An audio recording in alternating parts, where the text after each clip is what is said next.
좀 쌀쌀하죠? 네. 한 25도는 돼야지 우리가 따뜻하게 야외 예배를 할 수 있는데 20도 안쪽이라서 좀 추운 것 같습니다. 빨리 불을 붙여서 불이라도 쬐야지 쌀쌀한 기가 없을 텐데, 오늘 말씀 예수님은 누구신가 라고 하는 제목으로 몇 가지 여러분들과 이 아침에 함께 나누기를 원합니다. 오늘 보면은 하나님께서 당신의 사역을 위해서 이 땅에 보내신 예수님이 어떤 분이신지, 과연 예수님이 우리에게 어떤 일을 해주셨는지 그런 내용에 대해서 말씀하는 부분입니다. 과연 예수님은 어떤 분이실까? 첫 번째로 예수님은 말씀이시라고 이야기를 합니다. 오늘 1절의 말씀 보니까 예수님이 어떤 분이신가? 말씀하시는 하나님이시다, 이렇게 이야기를 하고 있습니다. 그래서 이제 1절 말씀 보면은 뭐라고 되어 있습니까? 1절 말씀 같이 읽어볼까요? 시작. 태초에 말씀이 계시니라. 이 말씀이 하나님과 함께 계셨으니 이 말씀은 곧 하나님이시니라. 말씀이라고 하는 거, 예수님이 말씀이신데 말씀이라고 하는 것, 그것은 선포됨을 전제로 하는 것입니다. 선포되지 않은 말씀은 말씀이 아니에요. 그냥 종이에다 기록해가지고 그것을 땅속에다 묻어두면은 그거는 말씀이 아니라고 하는 거죠. 말씀이라고 하는 것, 그것은 선포됨을 전제로 할 수밖에 없는 것이다, 이런 이야기입니다. 예수님께서 그런데 그 말씀이시라고 말씀하셨다면은 예수님은 선포되어져야 된다. 다시 말하자면 예수님께서 이 땅에 오신 목적은 뭐냐면은 선포되기 위해서 오신 분이시라는 사실을 우리에게 분명히 해주는 것입니다. 그래서 이제 예수님은 태어나실 때부터 선포하신 거죠. 예수님의 탄생, 여러분 기독교 역사에 예수님의 탄생하심과 예수님의 부활하신 만큼 많은 이 땅에 있는 사람들에게 예수님의 예수님 되심을 선포하는 사건은 없다는 생각을 갖습니다.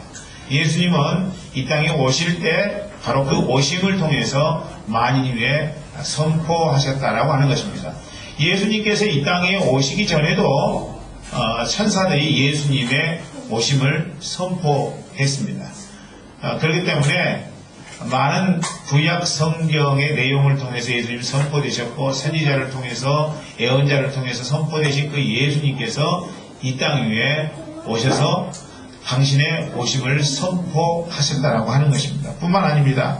예수님의 사생애 30살이 되기 전까지의 삶이 성경에 그렇게 나와 있지 않습니다만은, 여러분 12살 때 예수님께서 예루살렘 성에 유월절 때 갔다 옴을 통해서 그것도 예수님의 삶에 대해서 많은 인생들에게 선포가 되어졌다는 것입니다. 뿐만 아니라 예수님이 사셨던 공생에 갈릴리 가나에 첫 이적을 일으키신 이후에 예수님께서 겟세마네 동산에서 피땀 흘려 기도하시는 내용, 그리고 결국에는 골고다 산에서 우리 많은 중생들을 위해서 십자가에 못 박혀 죽으신 그 사건에 이르기까지 예수님의 생애야말로 선포하는 생애였다라고 하는 것입니다.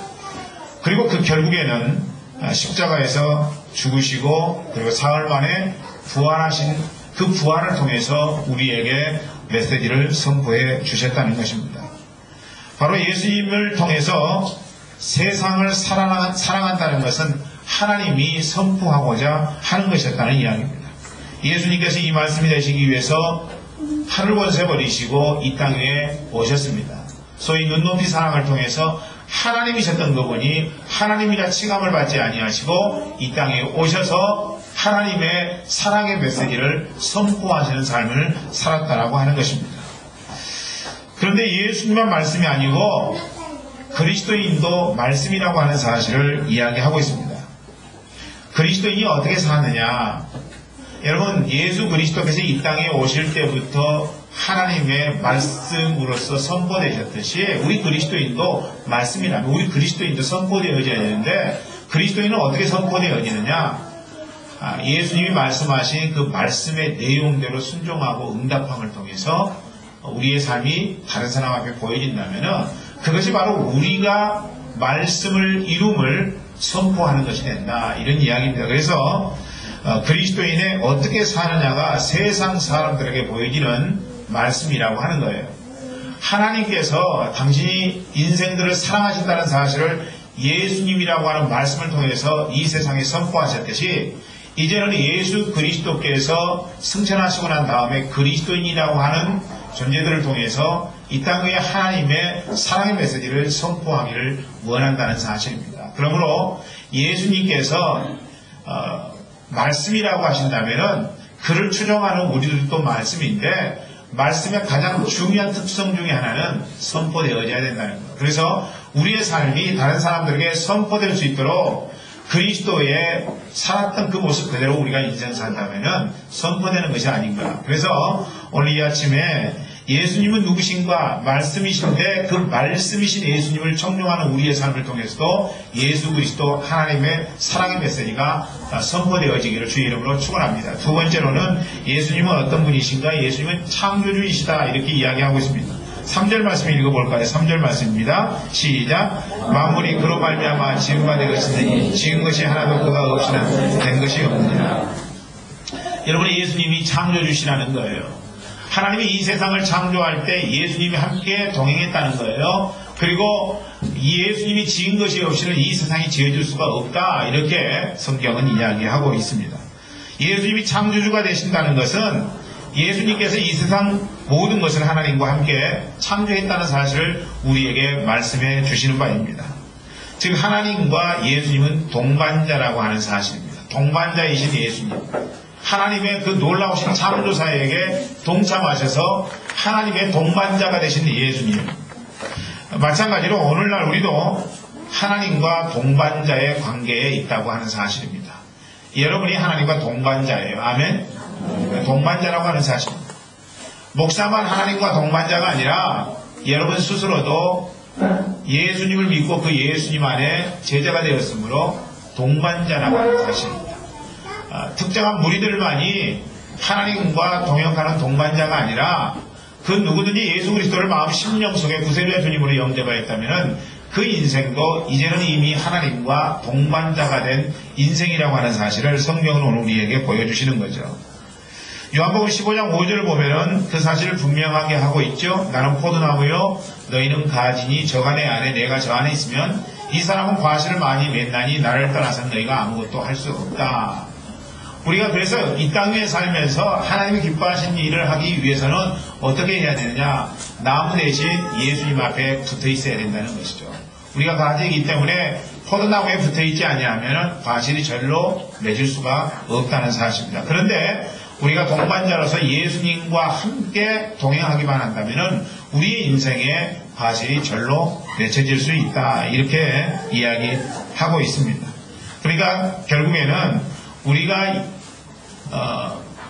그 창조주 되시는 예수님과 동행하는 삶, 동반자의 삶을 산다면 우리 인생 속에는 하나님이 창조하셨던 그 창조의 역사가 우리의 인생 속에도 변함없이 주어지게 된다는 사실이에요. 이 사실을 여러분들이 아시고 창조주 되시는 예수님과 함께 동행하는 삶을 살기를 주의 이름으로 축원합니다. 세 번째로는 예수님이 생명이시라는 거죠. 예수님은 말씀이시고 창조주이시고 그리고 생명이시다. 성경은 그렇게 이야기하고 있습니다. 예수님이 생명이라고 할 때 그 생명은 생명의 확장성을 의미하는 것입니다. 생명이 있다는 것은 여러분 그 생명이 퍼진다는 거예요. 생명의 능력이 퍼진다는 거예요. 여러분 아이들은 생명이 있기 때문에 성장하는 거예요. 세포 분열을 통해서 자꾸 성장하는 거죠. 엄마 뱃속에 있는 태아도 성장하는 것입니다. 성장하지 아니하고 분열이 일어나지 아니하면 어떻게 돼요? 큰일 나는 거죠. 그건 죽은 것을 의미합니다. 사산한다고 하죠. 사산할 수밖에 없는 것입니다. 세포 분열을 통해서 자꾸 성장해야 돼요. 생명의 확산이 일어나야 된다는 것이죠. 그게 온전한 거예요. 여러분 중에는 이제 나이 먹어서 세포 분열이 안 일어납니다. 세포가 죽습니다. 이런 사람도 있는데 이미 그분들도 아이를 낳았고요. 그리고 그 일을 통해서 생명의 확장을 이미 했다는 것입니다. 그 아이가 또 생명의 확산을 가져오는 것이죠. 그래서 나를 통해서 생명의 확산이 있었다는 것이죠. 노인되어서 나는 더 이상 세포 분열이 없습니다. 이게 아니라 이미 난 아이들을 통해서 그 아이들이 생명의 확장을 하기 때문에 그것은 죽은 것이 아니라 계속 생명의 확장을 하고 있는 것이라는 이야기입니다. 여러분, 우리 그리스도인이 바로 그런 일을 담당하는 자들이라는 것입니다. 우리 안에 예수 그리스도 생명이 있어요. 그러면 그 예수 그리스도에 의해서 자꾸 생명이 확장되어져야 된다는 거예요. 어떻게 확장되어요? 내가 그리스도 예수의 말씀을 증거함으로 확장된다는 것입니다. 예수 믿으세요. 예수 영접해보세요. 우리 같이 교회 생활해요. 여러분, 이런 작업들을 통해서 우리는 생명의 확장을 가져올 수 있다라는 것입니다. 우리의 입술이 주의 생명을 증거하는 입술이 되어야 되고, 우리의 발걸음이 주의 생명을 전하러 가는 복된 발걸음이 되어야 된다는 것입니다. 저는 여러분들 모두가 다 이제 예수 그리스도께서 하셨던 것처럼 생명의 확장이 여러분들 인생을 통해서 충만하게 임하기를 주의 이름으로 축원합니다.